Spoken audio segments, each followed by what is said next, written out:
Bonjour à toutes et à tous, Jacques Coliquier au micro pour l'émission à l'écho des Tintin. Aujourd'hui, il va y avoir énormément d'invités et notre premier invité, eh bien, c'est Jérôme Barthaud qui est en direct au téléphone depuis Palavas. Jérôme, bonjour, tu m'entends ? Et bonjour Jacques. Voilà, mais écoute, c'est parfait, c'est très bien. Jérôme, d'abord, merci beaucoup parce que, je précise pour nos auditeurs, Jérôme Barthaud avait déjà gagné le tournoi de Palavas et je tenais à l'inviter à cette occasion-là. Malheureusement, eh bien, les circonstances font que Jérôme travaille de nuit, donc il n'a pas pu venir participer à notre émission, donc je l'ai invité aujourd'hui et comme son travail fait qu'il n'est pas disponible, il m'a dit je pourrais pas venir encore, c'est toujours pareil. Alors bon, Jérôme nous fait l'amitié de nous répondre au téléphone et il va nous accorder un petit quart d'heure. Donc Jérôme, en tout cas, merci beaucoup et bravo parce que si tu es encore avec nous, c'est parce que tu as pris la seconde place au tournoi de la Saint-Pierre et au-delà de cette seconde place, tu te retrouves encore second au classement, puisque la tête est occupée par Michael Wolf, qui lui a remporté le tournoi de la Saint-Pierre. Malheureusement, Michael, lui aussi travaille actuellement, il va finir à 20h, donc il peut pas être avec nous. Mais toi, on a la chance de t'avoir. Alors, Jérôme, explique-nous un peu ce début de saison tonitruant que tu réalises, parce que tu as pris la 3e place aussi le dimanche à Metz. Comment se fait-il que tu arrives à faire de telles performances, Jérôme ? Ouais, franchement, je ne sais pas trop l'expliquer. Ça fait quelques années que je suis dans le circuit. Je tourne un peu autour des prix. Je s'entends bien plus loin. J'ai perdu des heures de finale il y a quelques années. Une au Rodura contre Gauthier Martorell, ça doit faire 4 ans. Et une à Palavas il y a 2 ans contre Thibault Lognos. Puis voilà, mon seul souhait, ça aurait été de gagner une fois. Maintenant, c'est chouette. Donc, c'est que du bonus. Et après, je prends la saison comme elle vient. Moi, je suis pas du tout un champion. J'ai bien les copains. Et voilà, après, il se passera ce qui se passera. Et si en plus j'arrive à être un peu régulier, accrocher quelques revanches par-ci par-là et marquer quelques points, ben, ce sera vraiment un pur bonheur pour la suite de cet été, quoi. Ouais, et Jérôme, en tout cas, il y a eu 6 tournois. Sur les 6 tournois, il y en a 2 où tu marques pas du tout de points, mais lors des 4 autres, tu vas une fois de la revanche, tu finis une fois 3e, une fois second, une fois premier. Ouais. Ça, c'est de la régularité, hein? Je disais, c'est de la régularité, Jérôme, ça. Oui, c'est vrai que bon, on peut le dire comme ça, mais bon. Comme je te l'ai dit déjà, je prends les tournois comme ils viennent, et voilà. Et Jérôme, il y a une chose qui, je le répète à tous nos invités lorsqu'ils viennent systématiquement dans notre émission, moi c'est quelque chose qui me plaît beaucoup dans cette catégorie senior, c'est l'ambiance qu'il y a entre vous. Jacques, je t'entends très mal, ça coupe, là, je suis désolé. Je dis, ce qui me plaît beaucoup, c'est l'ambiance qu'il y a entre vous dans cette catégorie. Je parle pas que uniquement entre Palavasiens. Déjà, entre Palavasiens, vous avez un bon groupe, mais avec tous les autres jouteurs. Oui, c'est vrai, je suis d'accord avec toi. Surtout que moi, je suis quand même de naturel assez sauvage et plutôt solitaire. Et puis bon, ben, ça se fait naturellement, ça se passe bien, on se chante, on déconne entre nous, et puis voilà, donc c'est ça qui fait aussi plaisir et qui donne cette ambiance particulière, quoi. Ouais. Mais ce qui est vraiment surprenant, c'est que aussi bien, bon, je vais te qualifier entre guillemets d'ancien parce que toi, il y a quelques saisons déjà que tu joues dans cette catégorie-là, mais même par rapport aux jeunes qui débarquent dans la société, qu'est-ce que je dis moi, dans la catégorie, vous les adoptez, vous les coucounez, vous les rejetez pas, quoi. Ouais, et puis il y en a que je connaissais déjà un peu, comme Léo par exemple, parce que j'ai travaillé à la mairie de Palavas pour l'école de joute pendant 4 ans. Du coup, j'ai suivi les catégories de jeunes qui sont maintenant montés en senior et junior. C'est des jeunes que j'ai toujours suivis, donc que j'accompagne à tous les tournois. Et donc j'ai pu assister à leur évolution, et aujourd'hui les avoir dans notre catégorie, c'est un plaisir, parce que c'est des mecs qui sont redoutables. Il y a quelques années, on était là pour leur donner des conseils, et aujourd'hui, ils nous mettent à l'eau, quoi. Mais tu vois, rien qu'en le disant comme ça, je jette un coup d'œil sur le classement, et si Michael Wolf semble caracoler en tête puisqu'il totalise 60 points, oui. Toi tu es second au classement, tu en as 40, c'est-à-dire que même si tu viens à gagner le prochain tournoi qui a lieu samedi à 7 dans le cadre des fêtes du Pavois d'Or, et que si tu le gagnes seul, tu ne reviendras qu'ex aequo avec lui, quoi. Il semble avoir fait déjà un gouffre, Mika, hein. Oui, Michael, je pense qu'il va aller très très loin cette saison.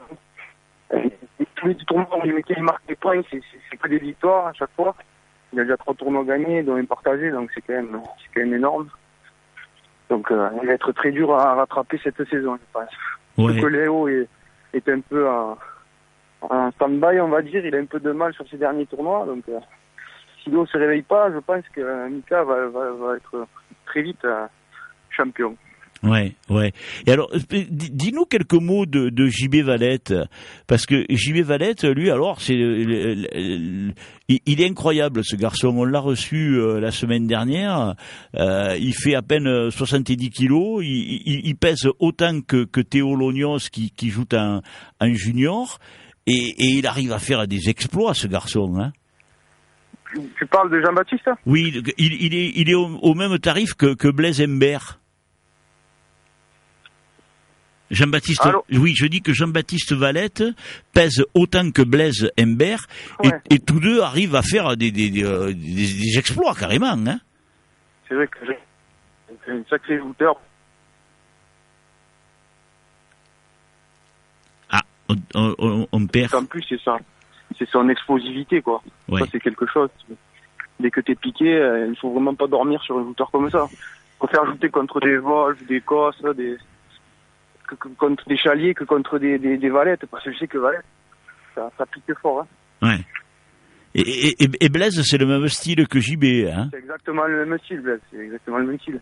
Ça descend à 2000 à l'heure, ça tient très fort sa lance, et voilà, si on n'a pas des gros pavois face à des looters comme ça fait très mal. Il y a une sacrée école à Palavas quand même, Jérôme. Ah ouais. Ah, c'est la première école de joute, hein. C'est la première qui a été créée. Elle a toujours été assez suivie par les Palavasiens et par la municipalité. Et aujourd'hui, maintenant, il y a quand même aux commandes donc Fred Poucoul depuis quelques années qui tient bien l'affaire. Ouais. Et David April l'a rejoint récemment.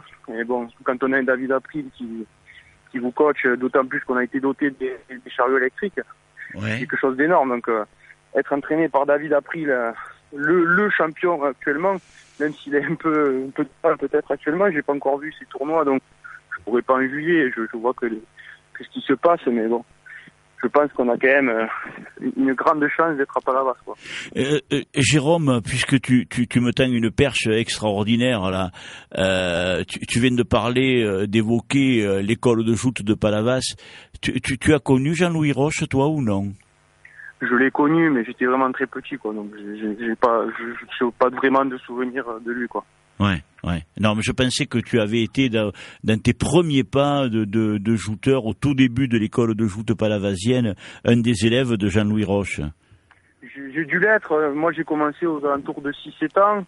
Après, ma maman était un peu contre le fait que je joute, et c'est à force de travail que j'ai repris. Donc, j'ai vraiment repris à jouer.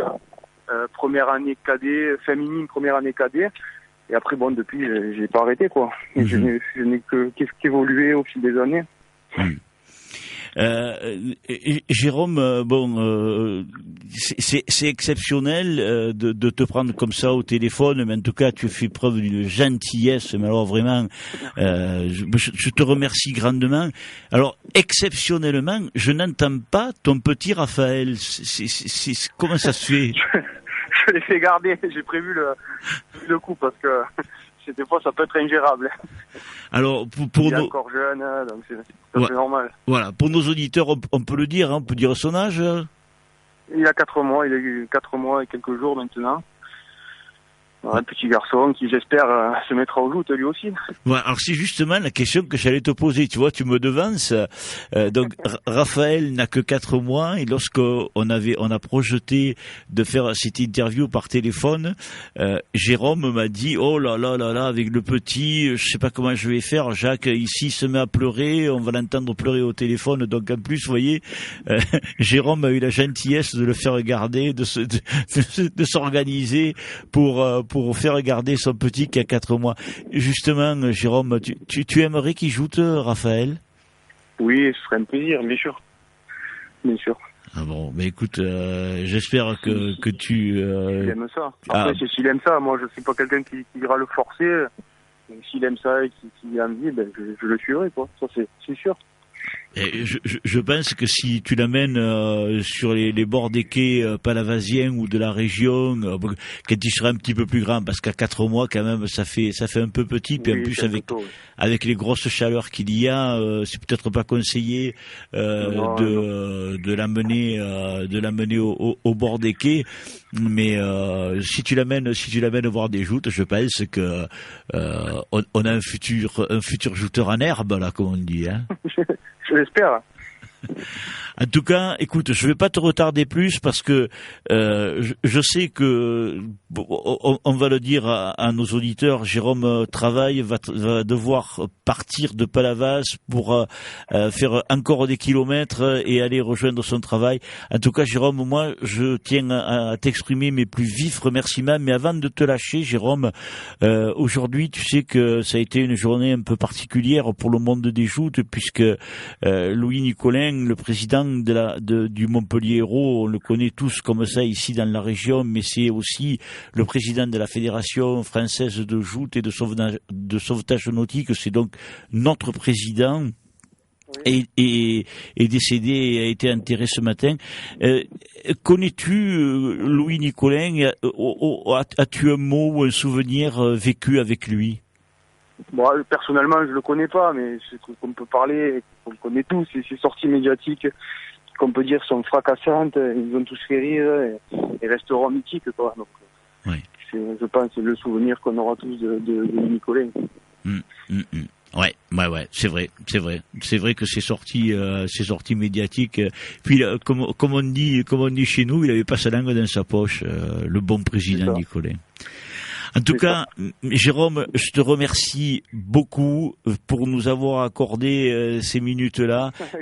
Merci aussi pour le soin que tu as pris dans ton organisation concernant ton petit garçon, à qui on fait des gros bisous parce qu'il a un bon champion de papa. Même si toi tu veux pas qu'on dise que tu es un champion, moi je le dis. Je le suis pas. Mais moi je m'en fous.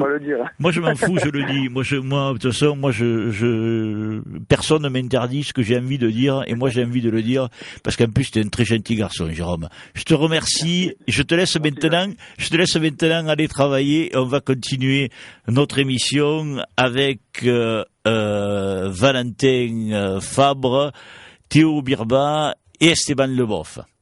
Merci.